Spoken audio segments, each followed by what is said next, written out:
आमच्या नगराध्यक्षाच्या उमेदवार सौभाग्यवती शांताबाई हिवाळे, तसंच उपस्थित असणारे अरविंदराव चव्हाण, शिवाजीराव चोथे, नजीर काजी साहेब, आपले सतीश चव्हाणजी, नितीन जेठलियाजी, रवींद्र तौरजी, बरिरामजी कडपे, चंद्रकांतजी कारके, अविनाश शहाणे, अण्णासाहेब खंदारे, रयू कुरेशी, बाबासाहेब गाडगे, संजना पाडेवार, मंगलाताई पाटील, दिलीपराव चव्हाण, साकेत खतीब, मोईन कुरेशी, आर के खतीब, इंद्रजीत धनवट, सय्यद वसीम, सर्व इथं तुमच्या समोर बसलेले राष्ट्रवादी काँग्रेस पक्षाचे घड्याळाचे चिन्ह घेऊन उभे असलेले आपले उमेदवार परतूर नगर परिषद 2025च्या करता आणि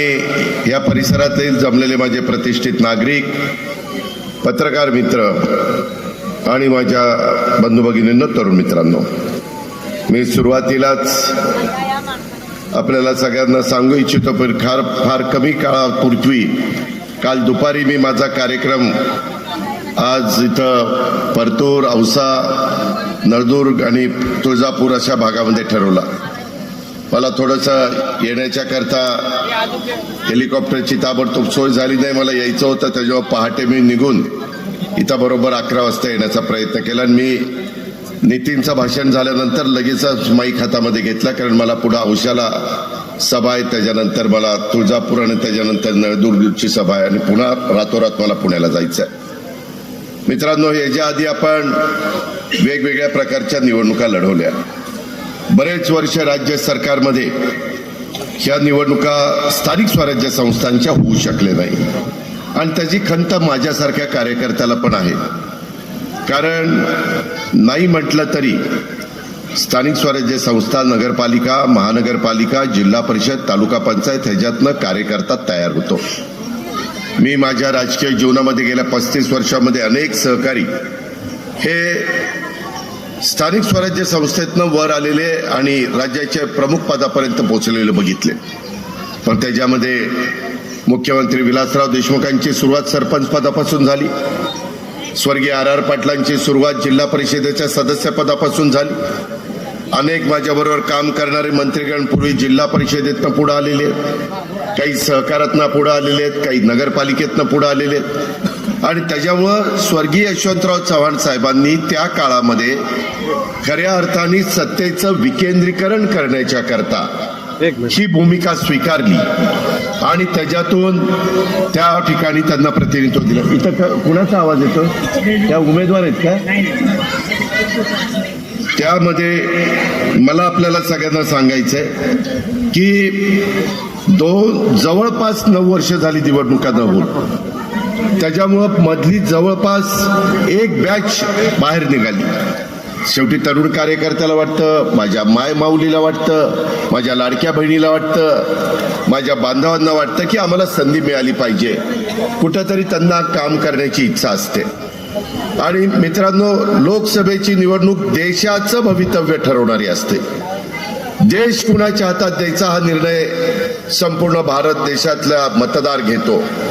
राज्याची निवडणूक राज्यातली जनता राज्याची सूत्र कुणाच्या हातामध्ये द्यायची ते करत असतो. महानगरपालिका, नगरपालिका, नगरपंचायत, जिल्हा परिषद, तालुका पंचायत हे स्थानिक असतात. तिथले प्रश्न स्थानिक असतात. तिथं जातीपातीचा, नात्यागोत्याचा विचार कुठल्याच निवडणुकीमध्ये करून चालत नाही. मी महाराष्ट्रामध्ये सगळीकडे फिरत असताना सांगतो, मी शिवशाहू फुले आंबेडकरांच्या विचारांनी पुढे गेलेला कार्यकर्ता आहे. आणि त्या प्रकारे आज हिंदवी स्वराज्याचे संस्थापक छत्रपती शिवाजी महाराज असतील, स्वराज्य रक्षक छत्रपती संभाजी महाराज असतील, स्वराज्य जननी जिजाऊ माँसाहेब असतील, छत्रपती राजर्षी शाहू महाराज असतील, क्रांतीसूर्य महात्मा ज्योतिराव फुले असतील, महामानव डॉक्टर बाबासाहेब आंबेडकर असतील, त्याच्यामध्ये मौलाना आझाद असतील, पुण्यश्लोक अहिल्यादेवी होळकर असतील, क्रांतीज्योती सावित्रीबाई फुले, या सगळ्या महान विभूतींना अण्णाभाऊ साठे असतील, या सर्व महामानवांना वाहन विभूतींना मी अभिवादन करतो. तसंच परतूरचं आराध्य दैवत पातेश्वर महादेव यांच्या चरणी देखील मी नतमस्तक होतो. शेवटी आपण जरी वेगवेगळ्या पद्धतीनं काम करत असताना कुठं ना कुठं तुमची माझी श्रद्धा असते.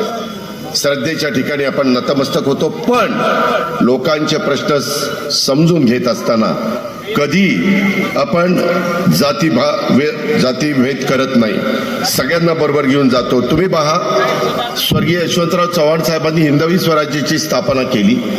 त्या काळामध्ये देखील त्यांनी 18 पगड जाती 12 बलुतेदारांना बरोबर घेऊन हिंदवी स्वराज्याची स्थापना केली, रयतेचं राज्य केलं. त्यात सगळ्या जाती धर्माचे लोक होते, कधी भेदभाव नव्हता. आज परतूरचं उदाहरण घ्या, इथं मोठ्या प्रमाणावर माझा अल्पसंख्याक समाज आहे. मगाशी नितीनने बोलत असताना सांगितलं, इथं वेगवेगळ्या समाजाला प्रतिनिधित्व देण्याचा प्रयत्न सुरेश जेटली यांच्या नेतृत्वाखाली राष्ट्रवादी काँग्रेस पक्षाने त्या बाबतीमध्ये केलेला आहे. आजपर्यंत ह्या शहरांनी अनेक वर्ष, जवळपास 3 दशकं परतूर नगर परिषदेवर एक आमचे सुरेश जेटली साहेबांची एक हाती वर्चस्व आहे. 91 ते 2004 13 वर्ष या शहराचं प्रतिनिधित्व नगराध्यक्षपदाचं प्रथम नागरिक या नात्याने जेटली साहेबांनी केलेलं आहे. त्यांची एक सामान्य लोकांशी घट्ट नाळ असल्याशिवाय कोणत्याही नगर परिषदेवर एखादी व्यक्ती 30-30 वर्ष एक हाती सत्ता राखणं ही काही सोपी गोष्ट नाही. हे येड्यागाबळ्या